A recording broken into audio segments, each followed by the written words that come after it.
Hi, I'm Ed Whittingham, and you're listening to Energy versus Climate, the show where my co-hosts David Keith, Sarah Hastings-Simon, and I debate today's energy challenges, highlighting the Canadian context.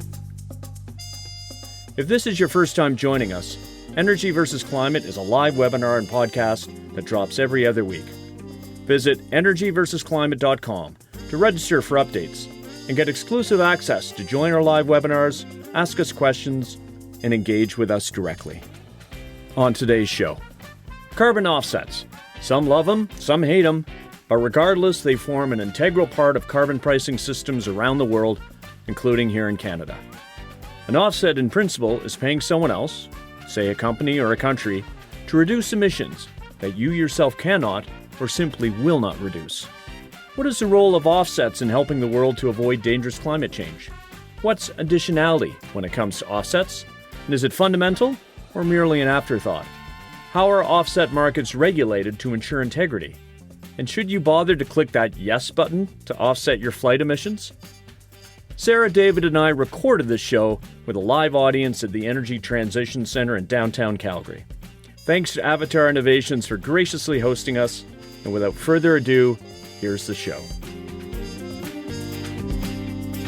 This is our second live event, so that's fun and cool. And we really want to thank our hosts, Kevin Krausert, who is the founder and CEO of Avatar Innovations, and Lindsay Solly, who is the corporate services manager. They made the magic happen. And by the way, you should know that they paid for the beer, the expensive item. We paid for the potato chips.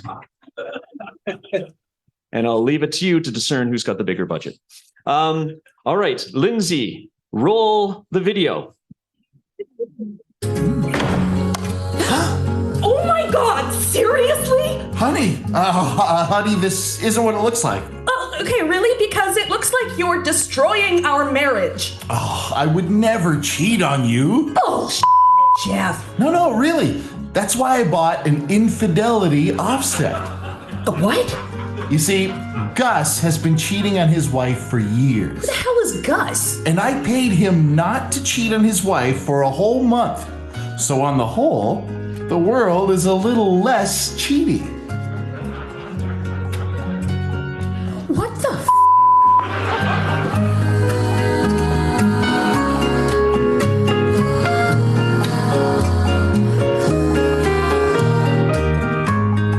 What are you doing? I'm calling Gus and going to your brother's house.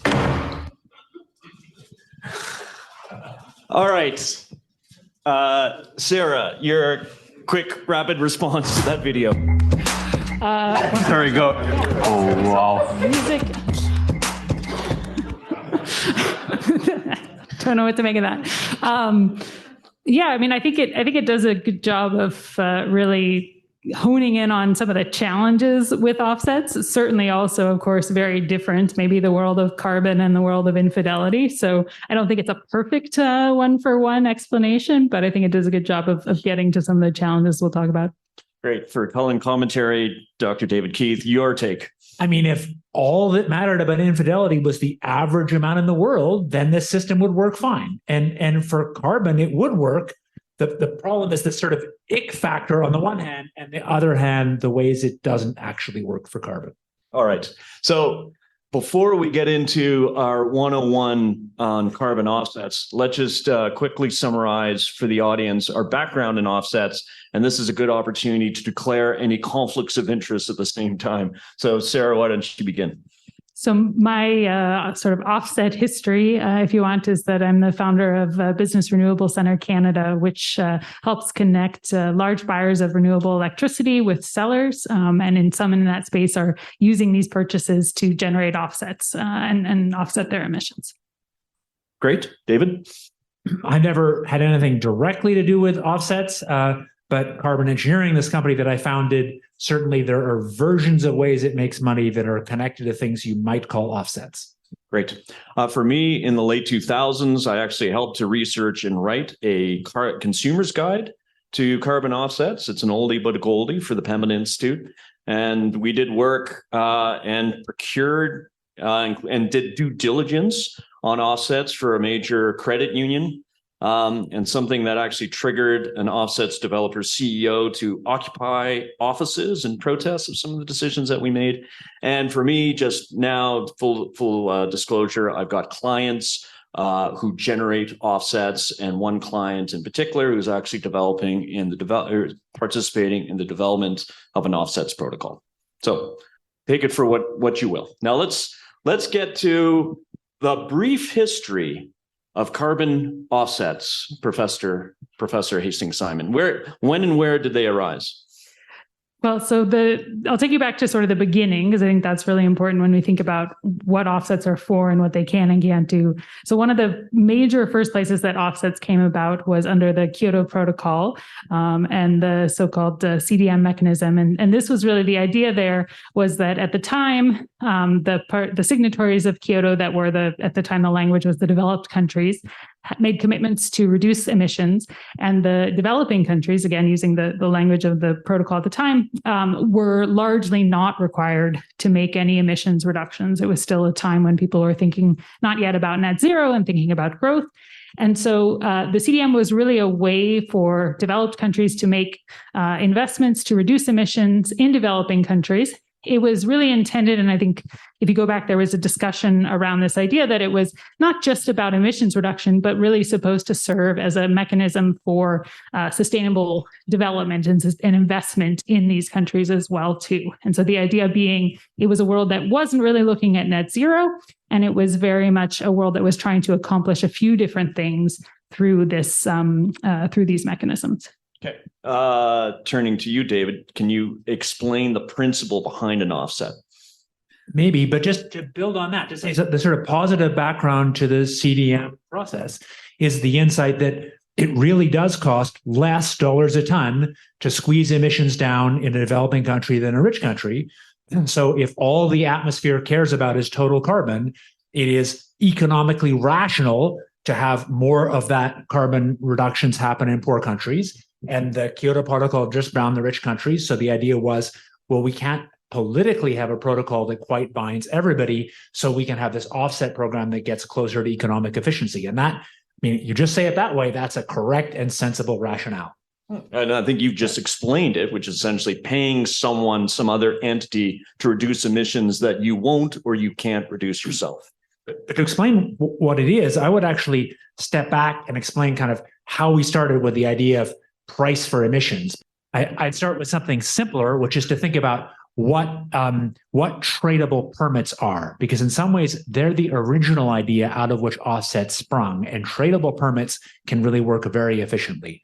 So in the Clean Air Act, the US Clean Air Act, when we managed to regulate sulfur emissions from power plants, we originally had a technology forcing plan, and a lot of people point out that was very ineffective because for some plants, it was much cheaper to cut sulfur than for other plants. So the idea is, instead of that technology forcing plan, we had a new, brilliant, economically efficient system, which said if all of you were owners of coal-fired power plants or electricity plants, we, the government, would give out, and we could talk about different ways to do it, a certain number of emissions permits. And each year, at the end of the year, the number of emissions and the number of emissions permits have to match, or we have a massive crushing fine. So basically, you're going to get 100% compliance. And other than that, knock yourself out. Free capitalism, you can trade them, you can do whatever you like. You can find ways to cut emissions. So if it happens to be more expensive to cut emissions at your plant than at this lady's plant, you might as well buy the credits from that lady. All good. The key to that system is twofold. One is that it's zero-based.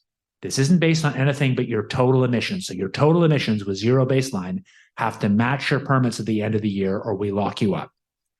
That system, that core idea, is a brilliant idea. It is economically more effective. It worked really, really well. The actual cost of cutting sulfur was a lot less than people expected. It was a massive success.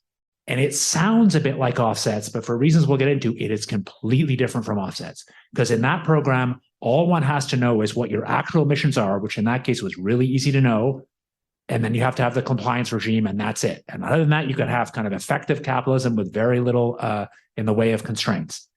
And offsets sound kind of close to that, because you've got this emissions and you've got money and you've got this tradable thing, but it's deeply different. Okay. On the topic of being deeply different, we first have to understand a few terms, critical terms to do with offsets. One is additionality, the other is permanence, and then the third is leakage. Great. So I'll take some of those and maybe David will take some as well too. But the concept of additionality is really, does the offset represent additional emissions reductions that over what would have happened if you hadn't purchased that offset? And so in the example, in sort of a cap and trade type example, like David described, it does by definition, because, or it sort of, you don't even need that. You're just tracking the total number. But in order for offsets to actually do what you're trying to do, you have to know that because I, paid David $10 to reduce emissions, he does something differently than he would have done otherwise. And then moreover, you have to make sure that there isn't leakage. That is, not only does he do something differently than he would have done otherwise, he doesn't then turn around and go and do something else that he, wasn't going to do instead. And those can be very difficult to quantify in both cases. When it comes to additionality, the question is really, what is the baseline? What kind of would the world have looked like in absence of this investment that somebody made in an offset?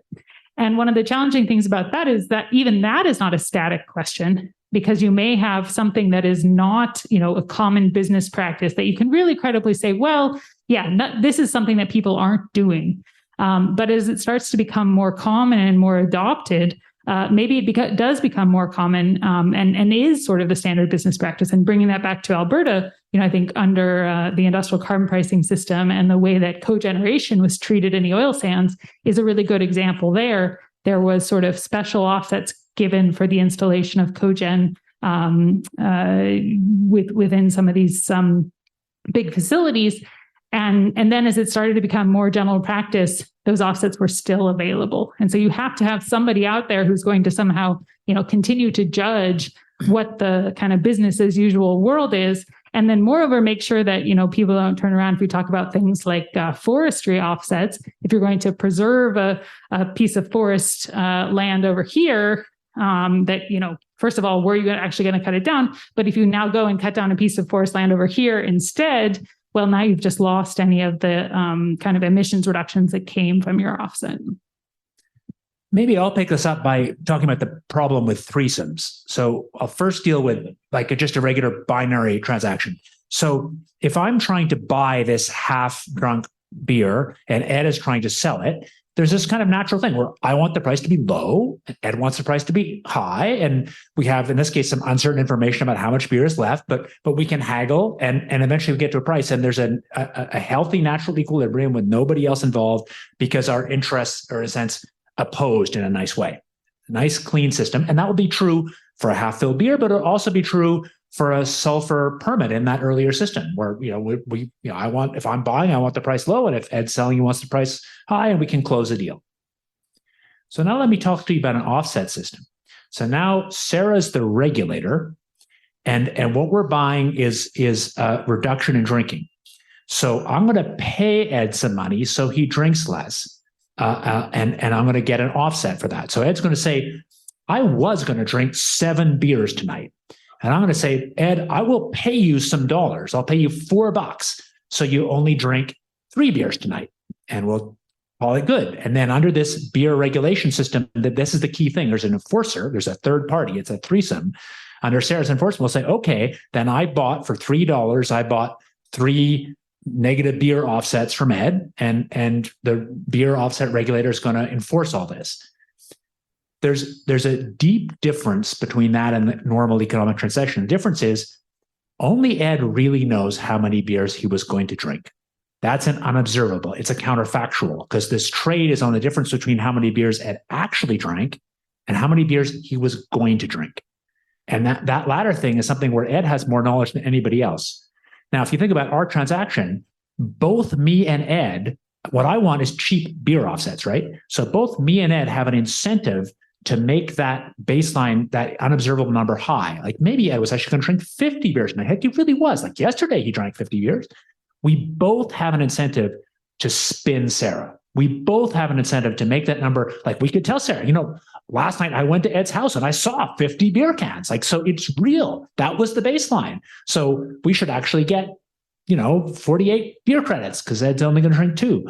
That is the way it's a threesome, 3-party transaction like that is so different from regular economic transaction because of information asymmetry.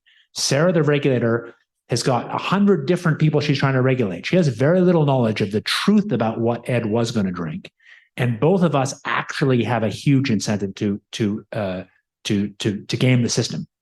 And I think the key thing is you can sprinkle on all sorts of third-party verifiers who can make it a foursome where one of you is going to be a fourth-party verifier, but you're paid by us. And in the end, it's kind of in your interest to make this look good too. And there's some way in which you just can't solve that problem, this additionality problem. And even to add on the concept of additionality, years ago when I looked at it through some of the work that we're doing at the Pembina Institute, and we looked at the clean development mechanism and the gold standard offsets, which was following a strict set of criteria, and the highest offsets in the land, the highest quality offsets, that had additionality baked into it. And that is, this reduction would not have happened under business as usual. Only by the financial mechanism through the offset was this reduction enabled. And when other verifiers went in after the fact and followed this very complicated flowchart, and I don't know if you've ever looked at an additionality flowchart, the decision-making tree, it's exceedingly complex. Now, someone has tried to wade through to get to that point where you can prove unequivocally that this is additional beyond business as usual. It is very difficult. The third-party verifier came in after the fact and said, these are the highest offsets in the entire globe, and 25% of them are wrong. There is no real additionality.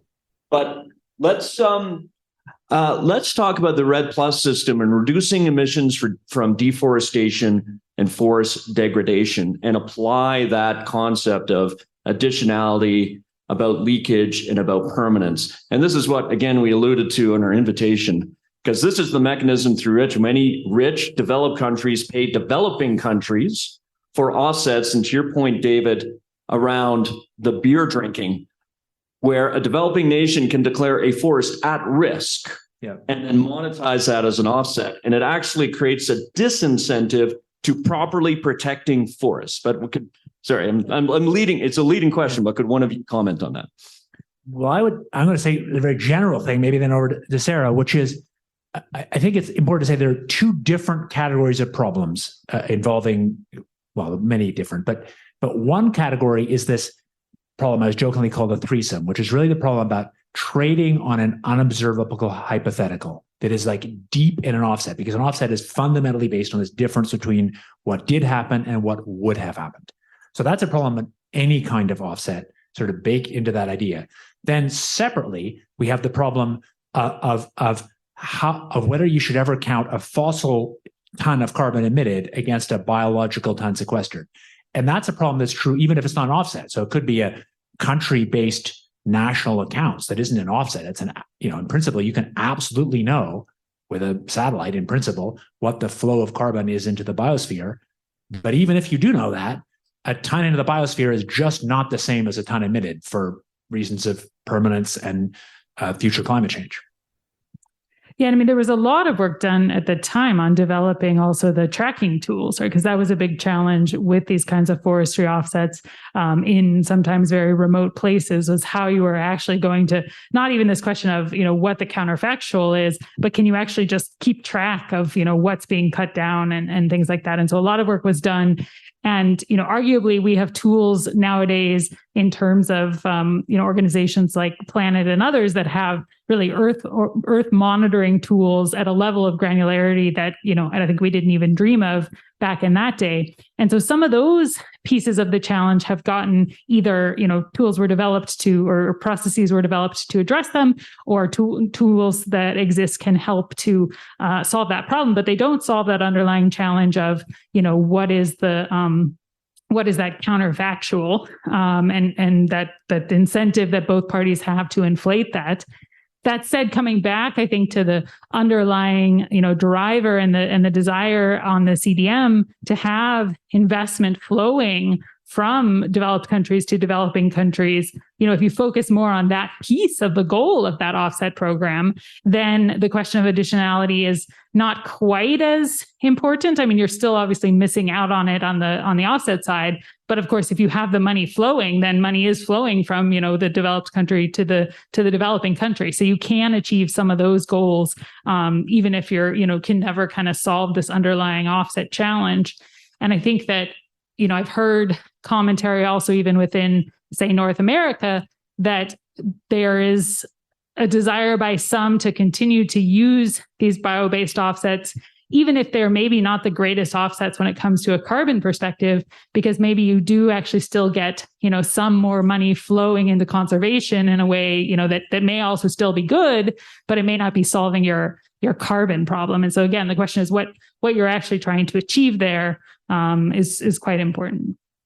Yeah, and I would say by extension, and now we're starting to segue into the good, bad, and ugly. And on the good side, so yeah, you can address questions of equity, or rather inequity, through this mechanism. And I can say the same with the Great Bear Rainforest and the protection of it and the carbon offsets that it generates and what it's doing to help coastal First Nations to be stewards of the land and protect their forests. The question is, can we separate that now? On a voluntary basis and on a regulatory basis, you have companies that are using that to get to emissions reductions targets and claiming that. Can we separate the carbon from the conservation good that we want and something like Indigenous economic reconciliation? But on the good side, it is providing for that just and equitable transfer of wealth to those who have, gone through a lot of historical injustices. This is maybe a segue to slightly different, beginning to think of the goods and bads. I think there are a lot of systematic weaknesses of offsets. But if I want to say what was why did they get so far? Why have they got so far? I think goes back to what I said right at the beginning, that there really is an idea that it actually is cheaper to cut emissions in some places than others, and offsets can at least in part take account of that, and that's really beneficial to everybody if you think of carbon as a global public, or reducing it as a global public good. And the other way to think about it, I think, is crucial, that's really behind some people pushing them, was the idea that it was kind of a soft path that would get the business community used to working with carbon and more ready to accept real regulations that didn't have offsets. I think that's part of it, is like the on-ramp to some serious regulatory system that would actually be more like cap and trade or taxes or whatever. And to sort of throw another, perhaps a softball question at you, Sara, you'd mentioned that you're the founder of one of the founders of the Business Renewable Centre Canada. So can you talk a bit about the role, and maybe this is to shoehorn in another part, maybe the difference between environmental performance credits and offsets, but the role of offsets in really helping to drive renewables on the grid in Alberta? Sure. So maybe in order to answer that, I'll start by just kind of reminding people of the difference between regulatory offsets, or offsets in the regulatory system, and offsets in a voluntary system. So we've been sort of talking a little bit about both, and talking about Kyoto and some of the other mechanisms over the years. But there's, you have kind of two places that offsets show up, obviously, in our system. One is in a regulatory system, so places that have a price on carbon or some kind of regulation to reduce emissions. You can have, the regulator can also create rules and say this is how you create an offset, and that's how it can be applied. This is something that the kind of business community then started to adopt and take over and say, okay, if we're going to start to think about our own emissions and what we're doing, because our stakeholders care about it and they're pushing us to do it, we're going to borrow this approach of carbon accounting and of voluntary offsets in order to have an impact on what we're doing with our emissions. And so you have certainly players that are, active in both, and you have offsets that can kind of go back and forth between the two. They're, always sort of trying to achieve the same goal in terms of emission reduction. In one case, you're reducing that emissions because you have a regulatory requirement to do so. In the other case, you're doing it because, somebody wants you to, your customers, your investors. And so here in Alberta, we like to make things even more complicated. And so we have kind of two flavors of offsets, or two things that look or get talked about, if you want, a little bit like offsets within our system. So we have a carbon price, as people know, on our large industrial emitters. And we have had that's changed its form a few times over the last years, but it's stayed in place. And we have offsets under that system. And those offsets were meant to capture activities that were not covered under the carbon pricing system. And then we have something called emissions performance credits, or EPCs, where part of the way that our carbon pricing on large industrial emitters works is that all emitters get a certain amount of these emission performance credits on the basis of their mostly production. Sometimes it's historical emissions, but mostly their production of whatever goods they're being regulated about. And both of these things, these offsets and these emission performance credits, can be used to meet regulated carbon compliance. And the place where renewables come in is because renewables and electricity is one system that's regulated. We actually have kind of, because of a historical reason, renewables can generate either offsets or they can be included in our emissions performance credit system. And then there's also this option for companies to purchase offsets from renewables on the voluntary market. So there's a whole bunch of different ways that companies can get involved here. But I think it's an interesting example where I would argue that there were some real emissions reduction that came from these kinds of either voluntary or compliance offsets. And this is something that really started more in the States. It grew out of actually not a carbon regulations, but regulations that state governments had about generation of renewables. They said there has to be a certain amount of renewables, or a certain percentage of generation has to come from renewables on the grid. They created a tracking system for that, and which were called renewable energy credits, or RECs. And so as it started, companies would often enter again into voluntary contracts and just buy these RECs. So basically they'd say, okay, there's a wind farm somewhere and I can buy the RECs from it and I can talk about, my electricity generation being renewable. And then people started to, talk about this challenge of additionality, like we were saying, well, just because you're buying that REC, that wind farm has been there for a long time, is that really actually going to lead to any more emissions reductions? And so companies started to go sort of a next step, which is to say, to enter into contracts directly with developers to get renewable energy projects built. So basically to promise to purchase, in effect, that electricity. And that created the ability, in theory, for developers to finance those projects. And so that was sort of the core of the additionality there. And so it's an interesting example, I think, of an adoption of the regulatory standard into the voluntary market. But it's also one where now, companies are actually looking to say, what can we do to go even further? And so some of the leading companies in the space, like the Googles of the world, are saying, well, we actually now want to think about purchasing renewables, not just, how much energy we're using over the year, but on kind of a 24-hour basis. And we want to make sure that we're, have enough renewable energy generation for every hour of every day. And so cases where offsets work best are ones where you have players within the market that are always trying to raise the bar, right? And that are always doing actually not what, David said that he and Ed would try to do, which is to say, well, we would have done so many bad things if only I wasn't paid for this offset, but actually this generally would be one of 7 tonight. Exactly. Although not now because David's bought these offsets. But actually, when you have companies that are really trying to raise the bar, right, and trying to say, in that to torture that example, let's figure out how to get Ed to drink even less without those offsets, say, or to kind of go further. But that relies on the goodwill and the good intentions of companies that are trying to be top performers rather than to be kind of greenwashing with their offsets. Yeah, and I would say that in the case of Alberta and the renewables and this explosion in development of wind and solar that we have in this province, you would not have it without the offsets mechanism. And this is, and having been fortunate enough to have, had looked under the hood on the project economics of these projects, that carbon value line that you get from the monetization of the offsets, that makes the project, gets it over the final investment decision hurdle. And that you would not, so I know where you're going, David. I know where you're going. That you would not get there in the absence of that carbon value line. And as I would say as well, with deep decarbonization, deep industrial decarbonization projects, at a fertilizer plant or a cement plant or a nitrogen plant under the current market. Now, could you get there with increased stringency on carbon price?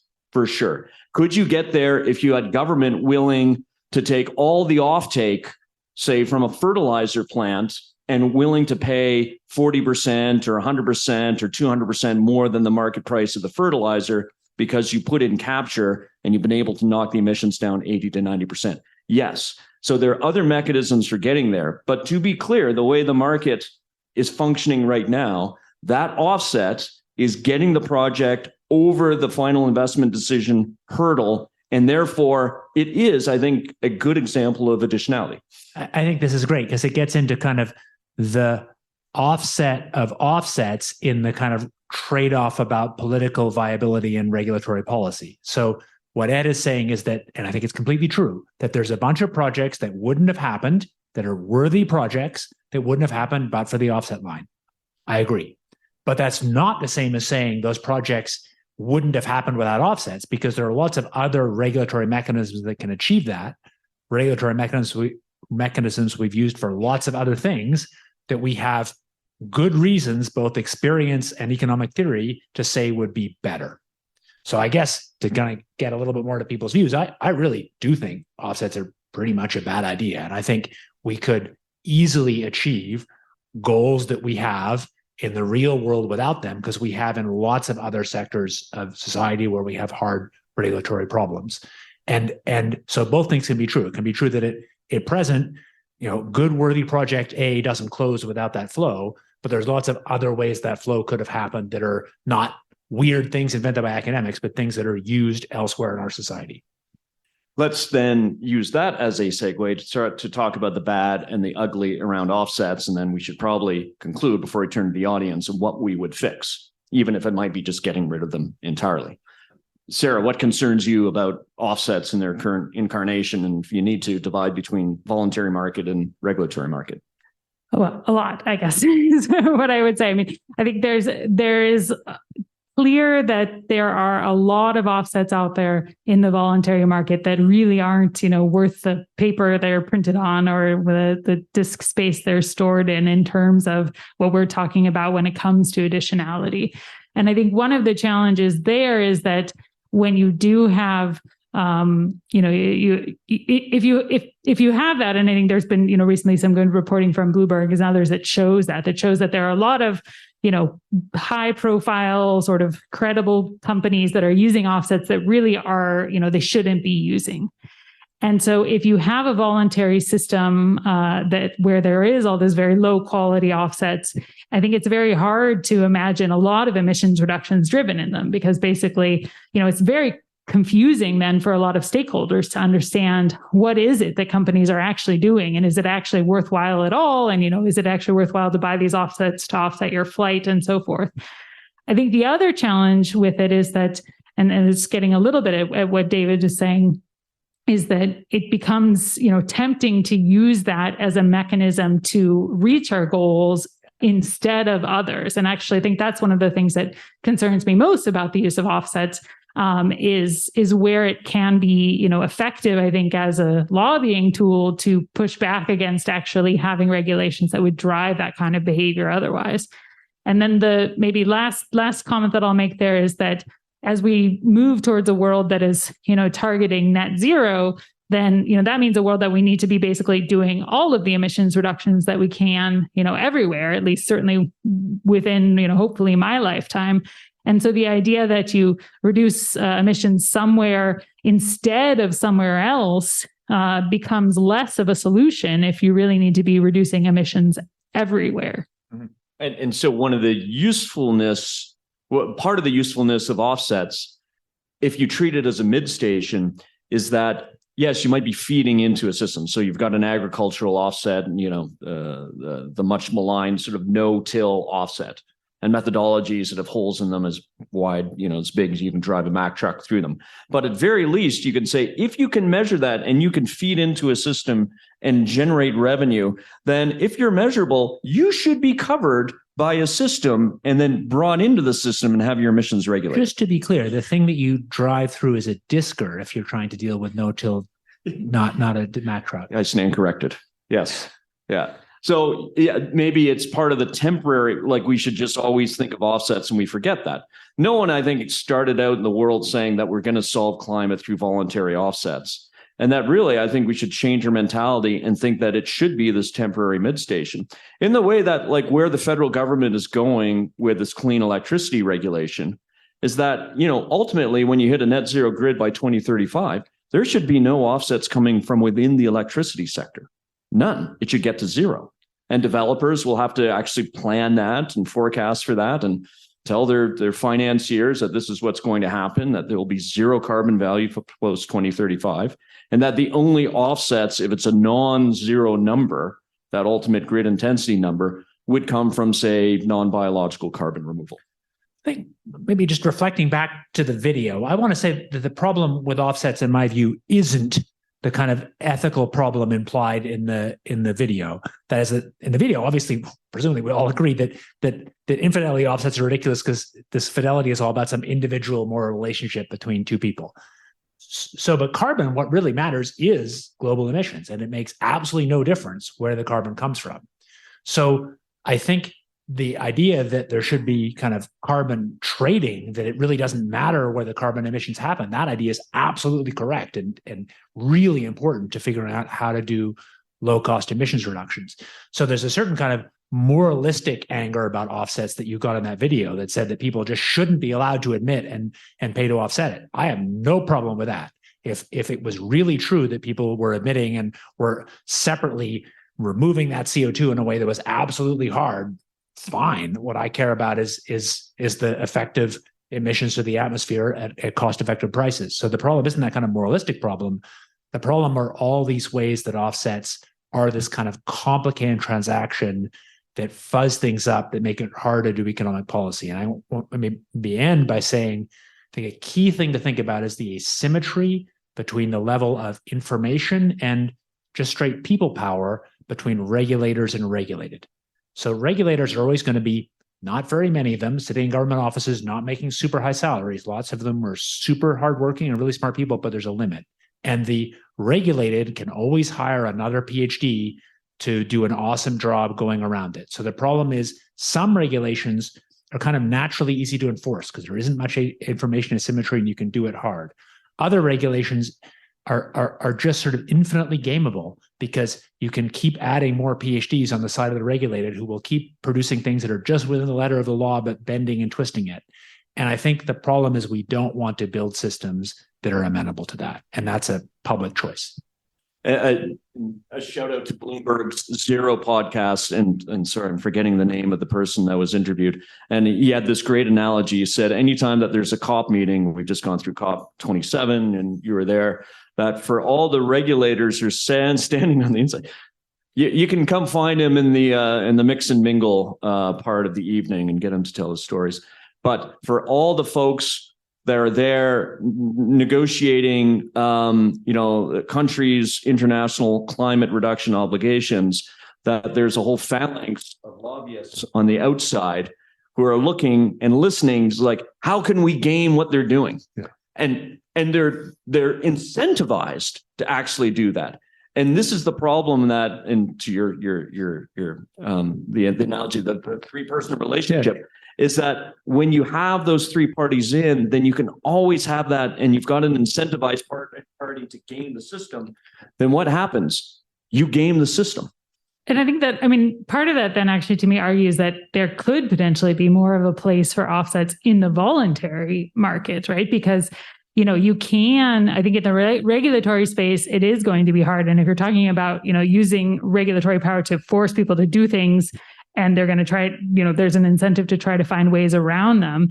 In the voluntary space, I think you will have companies that will continue to do things that, I would call more like greenwashing with offsets.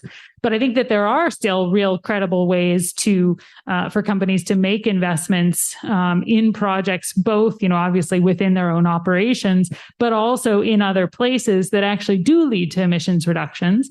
And in the voluntary market, you're going to have some people that are doing that in a credible way, right? And so I think that there can be some of that, but that's not going to be the solution to climate change at the end of the day. Totally agree. I think the voluntary market is a completely different thing. unless it's a case where the voluntary market is trying to kind of build kind of credibility to get into regs. But if it's just sitting as a voluntary market, I'm totally happy to have people do this. And they're, one person's greenwashing is another people, well-intentioned people and lots of companies are actually trying to make the company better and have less emissions. I'm totally supportive of that. And if they want to find ways to trade, great, no problem. What I personally would say we just don't need is for regulators to allow project-based offsets. I can't figure out why that should ever be a good idea. So I think perhaps that's an area of agreement between the three of us. So I like the RED plus system on biological carbon and say afforestation or forest protection, or I use that example of coastal First Nations, the Great Bear Rainforest.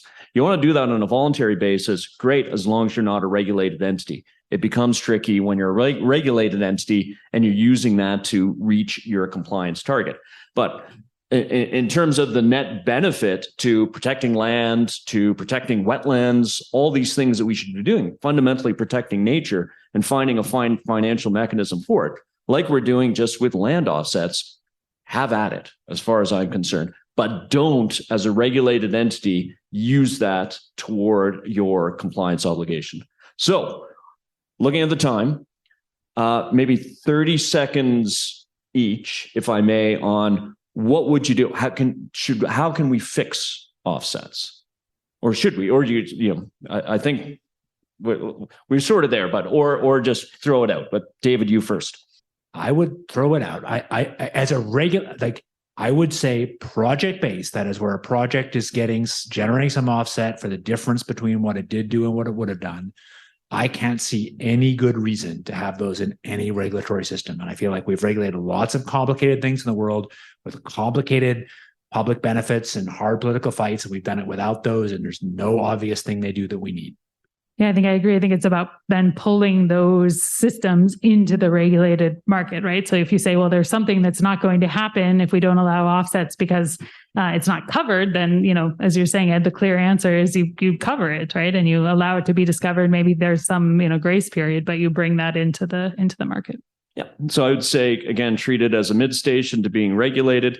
But I think there are things on the voluntary side. And as I say, I worked on a consumer's guide. I think we can give more information on what's acceptable, unacceptable, and let the buyer make up her decision. And then, perhaps on the regulated side, that we really just go much harder on additionality. Maybe we need another kick at the can of the CDM gold standard offset and just really push that. And I will say, like as an anecdote, 10 years or 12 years ago, when Alberta announced the ESCR, the first carbon pricing system, I went to a law firm downtown Calgary here. They explained to their clients what it meant, talked about offsets. I asked a question, what do you think about additionality? The lawyer doing the presenting did not even know the term. So additionality wasn't just an afterthought. It wasn't a thought, like just no comprehension. Okay, let's turn it to you. What do you think? Let us know. And in this case, you don't have to just ask questions. You can editorialize as well. All right. This is unrelated. This is related, but with reference to the infidelity of the methane measurement system, what do we know about the accuracy of carbon emissions today globally from specific sites in specific countries? And are they reliable at all? So carbon emissions from fossil carbon, I think the answer is we know very well, meaning at a global level to small numbers of percent because we can balance the carbon budget.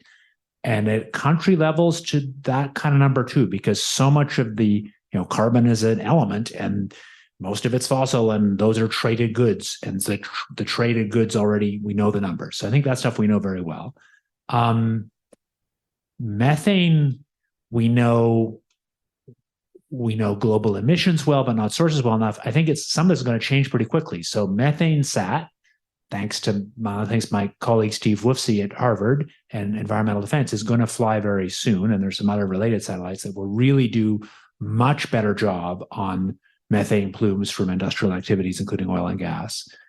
And for carbon in biological systems, as Sara said, the combination of Planet Labs, these are these low resolution satellites that refly, image the whole world once a day or more, that plus OCO and its successors, the Orbiting Carbon Observatory that measures carbon in the atmosphere, I think there's ways we can constrain the actual carbon fluxes in and out of country-sized objects. So I'd say there's no simple answer, but fossil carbon emissions we know pretty darn well, and even net emissions, there's pathways to knowing it at country level in a way that's observable from space. Our host, Kevin Krauser. Long-time listener, first-time caller. My question is really where you see the markets evolving, not how they should, but how they will. Right now you've got carbon markets, generally speaking, which is the underlying financial models of these offsets, sort of operating as an over-the-counter market without a centralized data place. Highly illiquid jurisdictions, quality between good credits and not worth a dollar credits. Market players like Microsoft giving irrational signals to the market by issuing, offtake agreements at like $1,700 a ton. Where does this go? I left wondering about a month ago, are carbon markets the mortgage-backed securities of our time, or does this get simplified into something that actually makes straightforward financial sense? Sure. I think it's like already the voluntary carbon offsets market is a $2 billion per year industry. And it's anything based on what John Kerry announced at COP27, it's going to be turbocharged. So I think that's going to grow. And I would say, if you look at within Canada, the federal government, has approved a handful of offset protocols, but it has more on the books.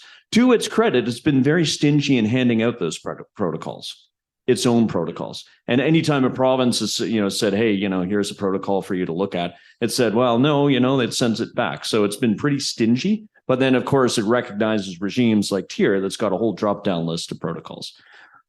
So what I would say is on the voluntary market with net zero commitments and companies having unclear paths to get to net zero and, banking a good chunk of their commitments through voluntary offsets. And on the regulatory side, like you just look, and I had a ADM in Ottawa tell me, with the oil and gas emissions cap, when that actually kicks in and you have these regulated entities, he said it's going to be a bonanza for offset providers, an absolute bonanza. There's going to be huge demand for it. And what we're hoping is that the capture projects that come in on the meantime don't completely crater the price of carbon in the province. So net, both voluntary and regulatory, I think it's only going to take off. I mean, the one type of offset that we didn't talk about, or one protocol, I guess, would be the direct air capture, right? And I think that is a technology that actually is a bit different when we think about offsets. Again, coming back to the challenge that David laid out, in that it's pretty clear that in the absence of some kind of regulatory requirement to do so, or some sort of payment to do so, nobody's going to just do direct air capture, right? Like you can be pretty clear that in the absence of a purchase of that offset, the amount of it you're going to get is zero in that case. And so I think that is the one that, especially as you get closer and closer to net zero, when arguably a lot of the offsets will fall off necessarily, that's one where you might actually have more activity happening, although it may end up looking not like an offset and more like a regulatory compliance. So it sort of depends where it ends exactly. To connect the last two questions, my personal guess is the offset market will grow a lot. And then when the bubble will pop is when the offset market gets big enough that it should have, according to the accounting standards, really reduced emissions, and measures of actual global carbon fluxes don't match it. And I think that will happen in the next decade or so. So that as the offset market gets bigger and bigger, and countries are claiming all these biological offsets, you'll get to a point where you can see the difference between the reported emissions, including the offsets, because they're now being allowed in the national reporting system, and the actual emissions. That'll rise above the noise, and then people will say, wait a minute. If I could just add one more comment, then we'll get to you, sir. Yeah. One more comment, and to underscore this point, and those of us who deal with Alberta's tier system are kind of dealing with the offsets. Let's say you have one significant carbon capture project that adds a megaton worth of offset credits on the market. And before you really have the demand increase from the oil and gas sector emissions cap, then you could really crater the price. And so you take it and you crater the price basically through oversupply, and then you're sending that negative signal. So it's kind of like the tundra melting, these feedback loops. You send that negative signal, and then you don't get more offsets projects coming in. So bottom line is, I think it's going to increase over the long term, but it could be a very bumpy road in the absence of something like a carbon contract for difference policy, which we could do a whole separate show on. Over to you. And yeah. I think you just touched on it. There's going to be lots of leakages in the CO2 system. Even carbon capture projects are not 100% efficient. Planes have to burn stuff. There's going to be a lot of reasons for real offsets. The only way we get to net zero is if we actually capture carbon and put it back in the ground. And you're going to have some of that. So if it costs us $180 eventually to capture the carbon and put it back in the ground, but the Algonquin tribe will send me a credit that I can use as an offset as a steel manufacturer, as an airplane flyer for $50. Well, guess what? That direct air capture project that's really creating an offset is not going to be economic. So there's the danger. It's pure economics. If you allow cheap offsets to flood in and take the place of real offsets, don't make them economic, where will we go? So I'm going to build on that and editorialize further. So to Sara's point around the Environment Canada developing a direct air capture protocol, that's what you mean by capture. It's like take it out of the atmosphere and then put it underground. With that protocol, it's a makeup call because Environment Canada, in its infinite wisdom, said, we're going to take direct air capture out of the clean fuel regulation, where like California has it as part of its low carbon fuel standard. And what it's done, and the makeup call is, but we're going to develop an offsets protocol. I won't get into the minutiae as to why they did that, but it's creating an order of magnitude less in terms of credit value. So like you say, then if you're a direct air capture developer, and what you really need is $200 a ton, which you would get through being part of a low carbon fuel standard market, but your makeup call has you at $50 a ton, you're always going to lose out to that cheaper offset. And you mentioned one example, whatever it is, you're going to lose, and therefore you won't monetize your carbon value. Quick statement, remember, from somebody who stands to make money from direct air capture. There's somehow direct air capture has become the only thing people think about when they think about hard negative emissions, and that's wrong. So biomass with capture is just as certain. So the point is, the issue is the certainty that you have atmospheric CO2 going into permanent storage. And if you have a biomass with capture facility where you can measure where that CO2 came from, which is easy, and you know the permanence, that's just the same. And ocean alkalinity is close to the same. There's a little more uncertainty, but there's really no uncertainty about permanence. Fundamentally, if you put alkalinity in the ocean, that is netting out against CO2 in the system for sure. There's uncertainty, but in a way that's deeply different from the other pieces. So direct air capture, just one example of the category of things that would be kind of real negative emissions. Full disclosure, I'm Vern Raincock, a director of Alberta Regional Rail, and we heard earlier about carbon capture. There's been a big struggle between local governments, provincial governments, and the federal government when it comes to economic development, as well as carbon capture and GHG reduction. We've recently had discussions with all levels of government. It's very easy to get letters of support from local governments, but it's very, very difficult to get the provincial government as well as the federal government to put some resources, and often resources isn't money. It's they currently have employees that can help put together these projects. So getting back to where we can help the airline industry is our GHG emissions are far lower. And in France, just this week, there was announced that if you can hop on a train that within 2.5 hours will go between, say, Lyon and Paris, you may not fly. So what that's allowing the airlines to do is redeploy their assets and provide a better service outside of what they've been demanded to do just because of the lack of, again, government will. So any suggestions whatsoever? On the flip side, I also work with Paramount Entertainment. Hopefully in the new year, we can provide you some Star Trek beer.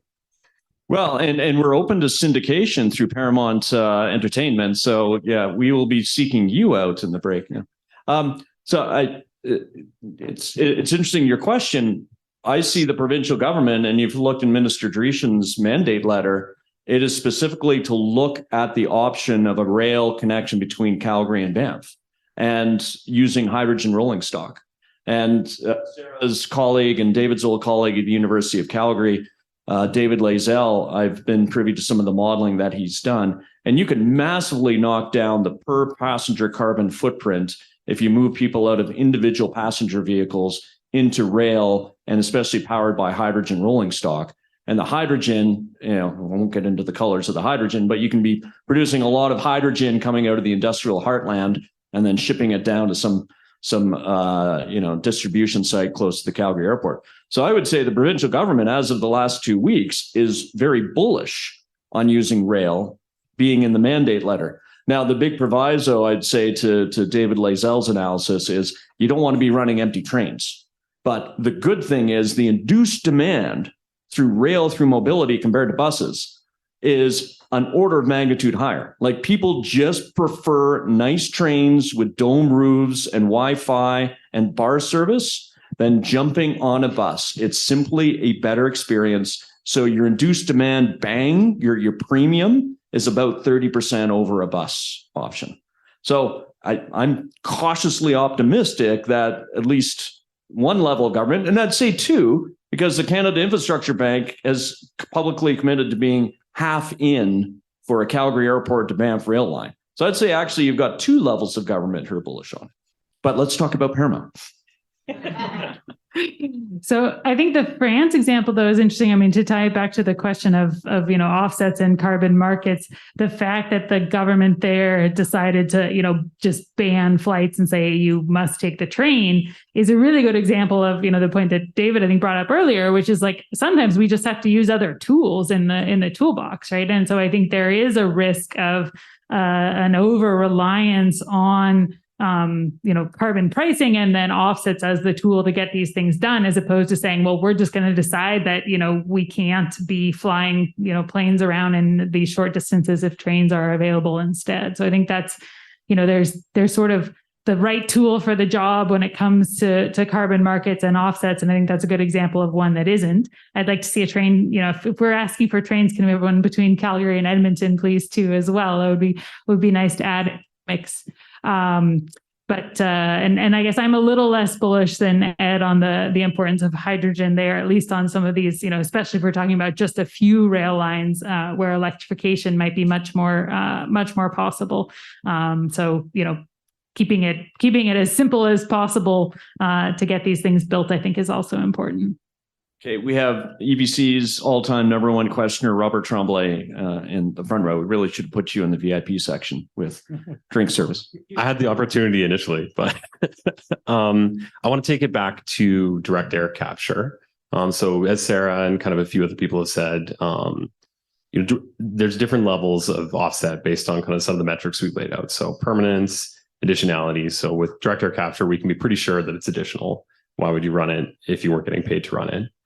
And as far as permanence, we can see that it's probably more permanent than offsets in the biosphere.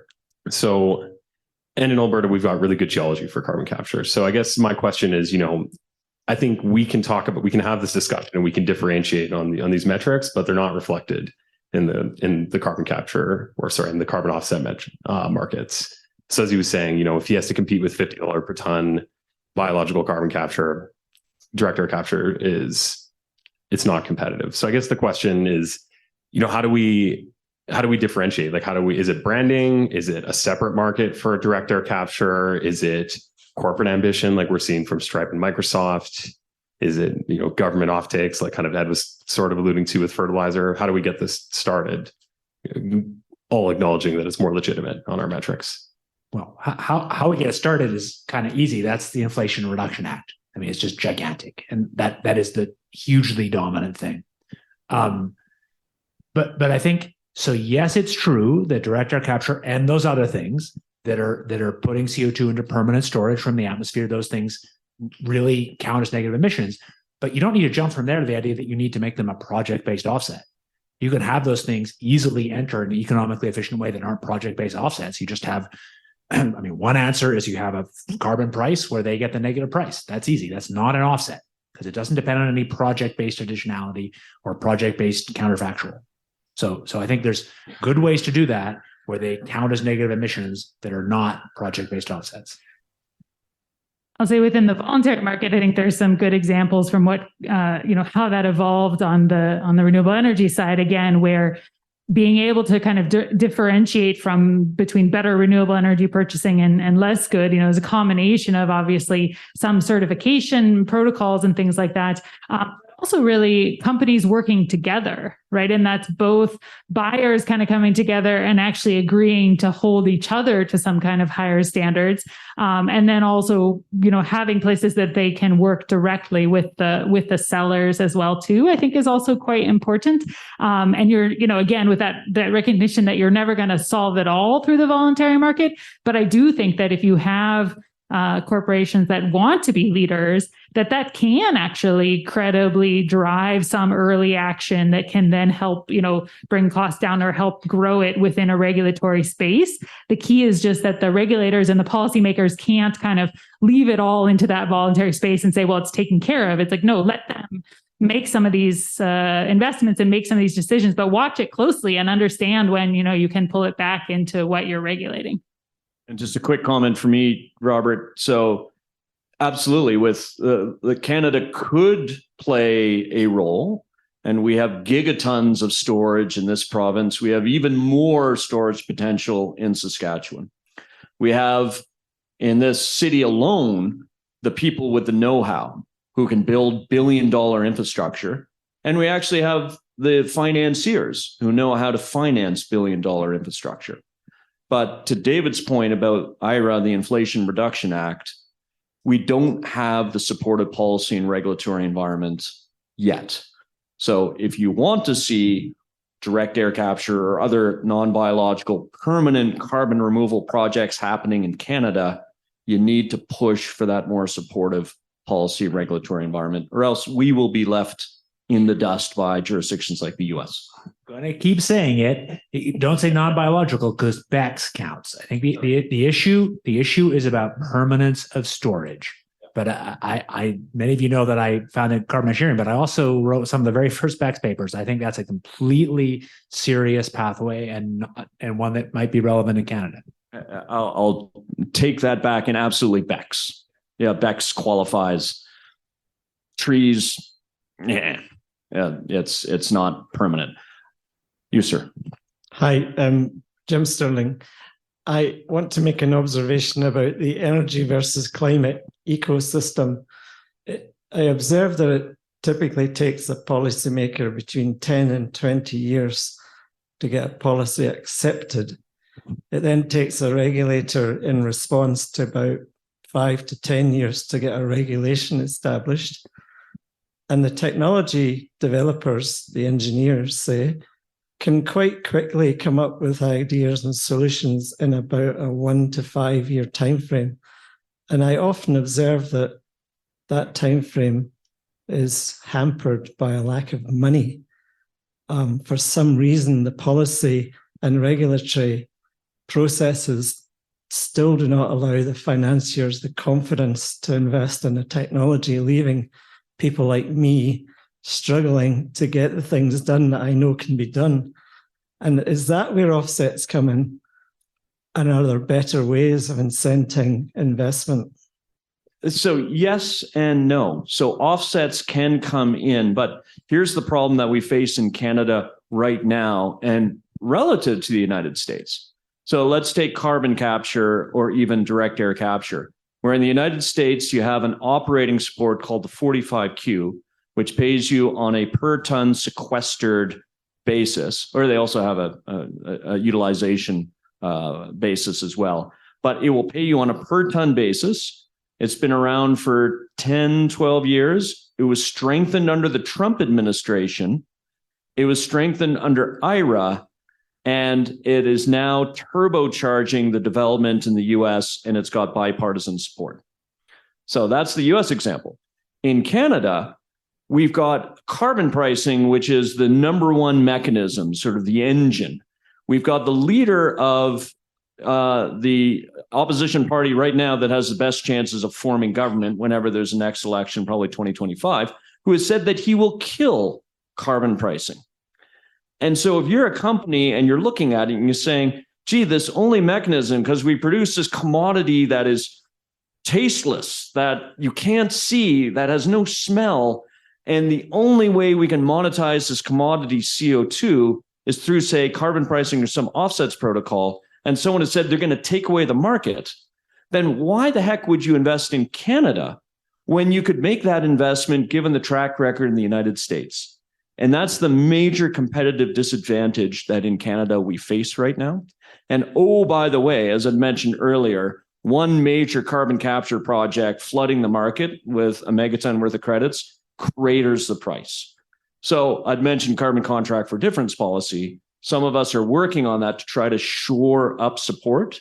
But to be clear, we run the real risk of being left in the dust by the United States because incredibly, in spite of however many percentage of Americans saying that climate isn't a thing, they've managed to establish this bipartisan support for these key policy supports on the capital and the operating side for companies to then, engage in build these big industrial decarbonization projects. I gotta partially disagree with the competitiveness piece. So I think that there's obviously, I think that the contract for difference piece and this guarantee around carbon pricing is an important missing piece. And, there continues to be signals from the federal government that this is coming. So hopefully it really will, and that will provide that guarantee. Of course, there is the carbon capture and storage tax credit that was part of the budget and is an additional incentive on the Canadian side. But I think it's also really important to remember where we in Canada are competing with the US for carbon capture and storage projects and where we're not. So, obviously, yes, if you're going to today build a brand new cement plant with carbon capture and storage, you might have a decision about operating or installing and building that plant in Canada or in the US. Of course, when it comes to decarbonizing existing facilities, and the most extreme example would be existing facilities in the oil sands, we have absolutely no competition with the US because nobody is going to go an oil sands production facility to the US because that wouldn't work for a number of reasons. So I think it's really important to differentiate between this question of competitiveness for new projects versus retrofits. And I will say that I did note with interest the CEO of, and I hope I'm going to quote him correctly now, but the CEO of Capital Power, when talking about the fact that they've gone to the very last stage before final investment decision on the carbon capture and storage retrofit on their natural gas facility, who said something along the lines of, despite 45Q, we think that Alberta still has actually the most competitive environment for us to make this investment because of the combination of the regulatory structure around the storage of carbon and others. So maybe he got a lot of angry calls from some of the other people that are looking for larger sized tax credits. And we probably should do a carbon capture and storage episode. I think we would have a good time, but I can't let the comments go by without throwing those in there. So I will only mildly disagree with my friend and co-host, Sara. So yes, and you're right about that oil sands differentiation. And yes, you'd mentioned the capital supports we have for big industrial decarbonization. By the way, you want to decarbonize a cement plant? It's not just like tacking on capture equipment at the end of the plant. It's building a whole new plant. And the cost of that plant, you could build 2 cement plants in China. So it's an entire new plant. And while we've figured out the capital supports, it's the operating support. When you produce a commodity that its value, if we have an election change a leader, the value of the commodity you produce, that basically no one wants, could disappear entirely in 2025. And oh, by the way, you're on the hook for storing that because a company has to pay for that storage. Yeah. Okay. Thank you. Costin here from Accenture. Thank you for an interesting conversation. Bring it back briefly to pure carbon offsets, right? So corporates are major buyers of those offsets. And the story went that they became famous because they were easy way out of this, being bad guys.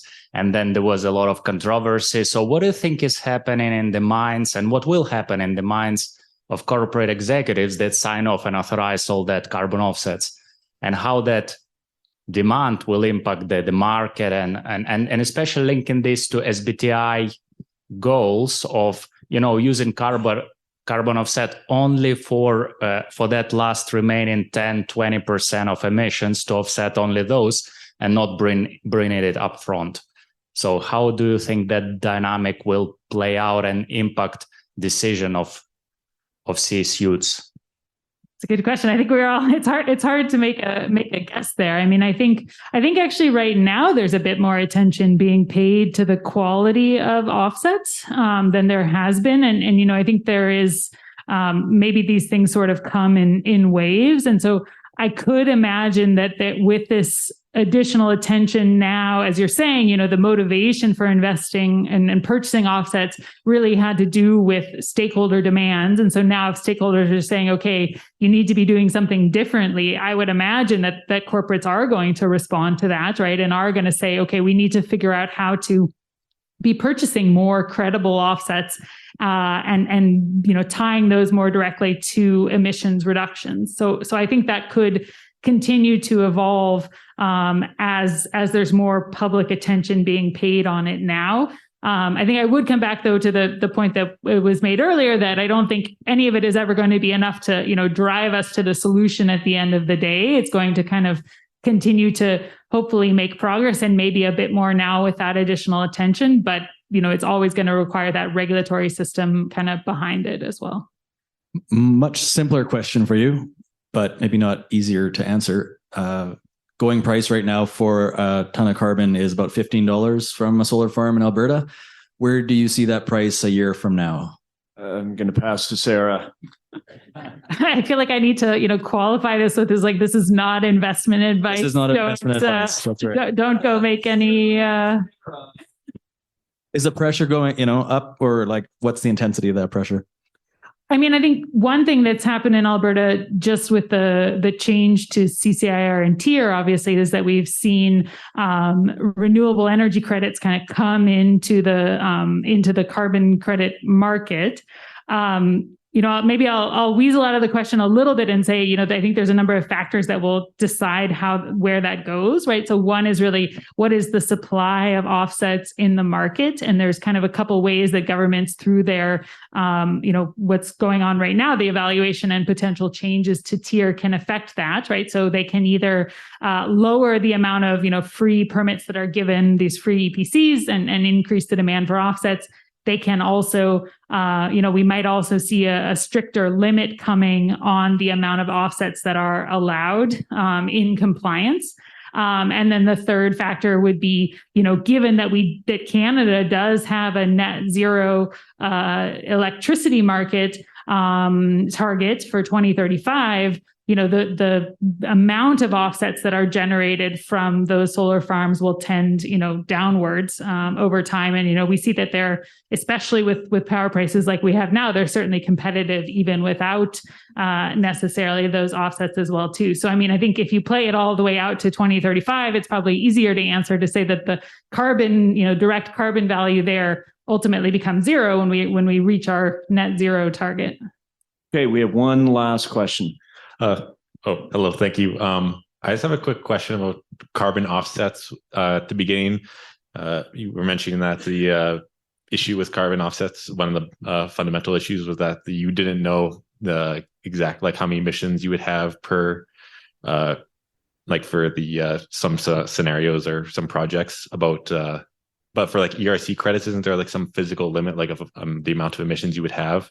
So if it was more certain, would there be would the issues with carbon offsets be less? And if that's true, is there certain industries that are better or worse in Alberta and Canada? Not sure I completely understand, but to clarify, the problem isn't necessarily the observed emissions. To go back to the Ed beer example, so it might be completely unequivocal how many beers he actually drank. You might be able to measure that with 100% accuracy. with perfect accuracy. But the issue is that if you're generating credits on the difference between how many he actually drank and how many he would have drunk, the how many he would have drunk is kind of fundamentally unobservable. Now, in some markets, you can say there's an average ed, and the average ed drinks X, but then that gets you to simply a cap and trade system with a netback, which is not an offset project, and that's back to kind of good regulation. But if you're doing something on a project basis where it depends on the counterfactual, we haven't brought up some of the good examples of where this failed. I mean, in China, under the CDM, there were plants engineered that made a certain kind of refrigerant that were deliberately engineered to make more of the high global warming potential gas so they could get paid to reduce it. And I don't blame the Chinese plant manufacturers at all. This is just, money and economic incentives drive a lot in this world. These are people responding to the rules that were written. What I blame is the people writing the rules, because, early on, like pre-Kyoto, there were many conversations. I was part of some of those way back at Harvard about how this system would be exploited, and it was. Okay, thanks, everyone. We're going to leave it at that. Feel free to hang around, get a drink. And thanks to all of you for coming out tonight. And let's chat more. Thanks for listening to Energy versus Climate. The show is created by David Keith, Sarah Hastings-Simon, and me, Ed Whittingham, and produced by Eva Voinigescu. Thanks again to Avatar for having us, and to Lindsay Sally specifically for helping us to organize today's event. Thanks as well to Hannah Tai, Priyakuni Kulako, Crystal Hickey, and our producer Eva Voinigescu for their support. And a very special thanks to Andrew Salzberg, who recently celebrated his 40th birthday. His wife Grace very kindly asked folks to donate to the show in his honor to celebrate this milestone birthday. We're grateful for the loyalty and generosity of EBC supporters like you all. We'll be back in the new year with new shows. See you then.